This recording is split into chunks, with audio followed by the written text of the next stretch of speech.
എന്ന് മുതലാണ് ഈ ഹിജാബും അല്ലെങ്കിൽ ഈ പർദ്ദയും ഒക്കെ തന്നെ വളരെ നിർബന്ധമാകുന്ന ഒരു കാലം നമ്മുടെ കേരളത്തിൽ ഉണ്ടായതെന്ന് നമ്മൾ ചിന്തിച്ചു നോക്കും. ഒരു 10, 15, 20 വർഷം മുമ്പ് ആരെങ്കിലും ഇതുപോലെയൊക്കെ ചർച്ച ചെയ്തിട്ടുണ്ടോ?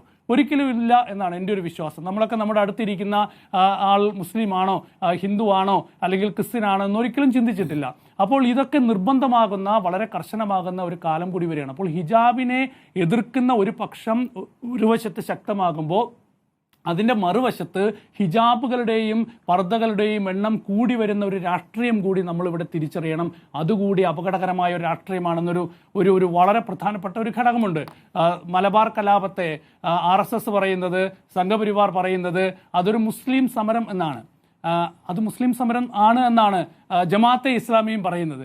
അപ്പോൾ ഇതാണ് ആ ഒരു രാഷ്ട്രീയം എന്നത്. അപ്പോൾ ആ ഒരു അപകടകരമായ രാഷ്ട്രീയ സാഹചര്യങ്ങൾ കൂടി നമ്മൾ ഈ ഒരു സാഹചര്യത്തിൽ തിരിച്ചറിയണം.